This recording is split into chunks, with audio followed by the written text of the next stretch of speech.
Hello YouTube family, कैसे हैं आप लोग। आशा करती कि आप लोग अच्छे होंगे, स्वस्थ होंगे, मस्त होंगे, अपने अपने घर में अपने अपने परिवार साथ खुश होंगे। और देखिए, मैं शिव भगवान का वो विवाह गीत सुना रही हूँ। देखिए, गौरा जी अपने ससुराल में आकर कितना पछता रही हैं। आप लोग सुनिएगा गाना के माध्यम से, कमेंट करके बताइएगा अगर गाना अच्छा लगेगा तो। 12 बरस मैया हम तपकैली हो, 12 बरस मैया हम तपकैली हो, मोर बर मिले बउरा है लाला, मोर बर मिले बउरा है लाला। 12 बरिस मैया माही तपकैली हो, 12 बरस मैया हम तपकैली हो, मोर बर मिले बउरा है लाला, मोर बर मिले बउरा है लाला। सखी के सजनवा आयन हाथिया से घोड़ावा हो, सखी के सजनवा आयन डोलिया कहारावा हो, मोर बरा बसाहा सवार ए लाला, मोर भोला बसाहा सवार ए लाला।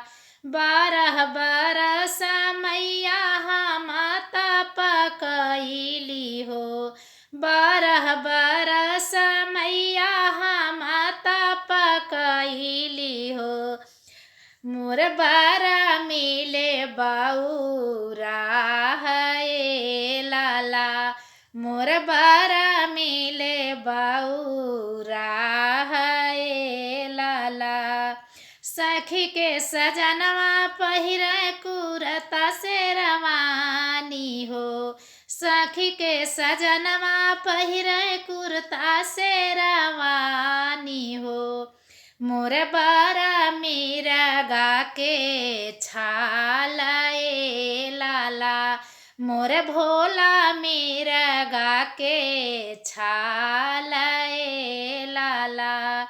12 बरस मैया हम तपकैली हो, 12 बरस मैया हम तपकैली हो, मोर बर मिले बउरा है लाला, मोर बर मिले बउरा है लाला।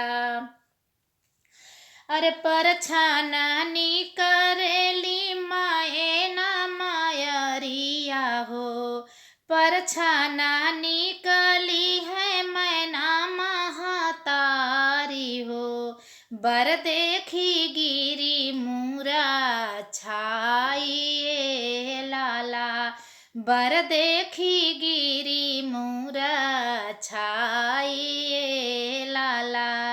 कवना कसूर हम कैली नारद अगुआ, कवना कसूर हम कैली नारद अगुआ, भूतवन की आई है बारात ए लाला, भूतवन की आई है बारात ए लाला। ऐसा ना बारा संग गौरा ना ब्याहब, ऐसा ना बारा संग गौरा ना ब्याहब, भले गौरा रही है कुंवार ए लाला, भले गौरा रही है कुंवार ए लाला।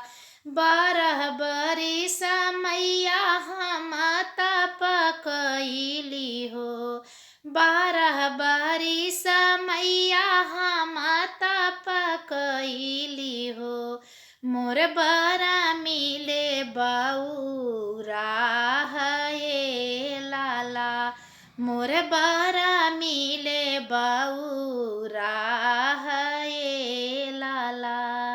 कैसा लगा मेरा गाना आप लोग सुनिएगा और सुन के कमेंट करके ज़रूर बताइएगा प्लीज़। अगर चैनल पर नए हो तो चैनल को लाइक सब्सक्राइब करिएगा और कमेंट करना मत भूलिएगा।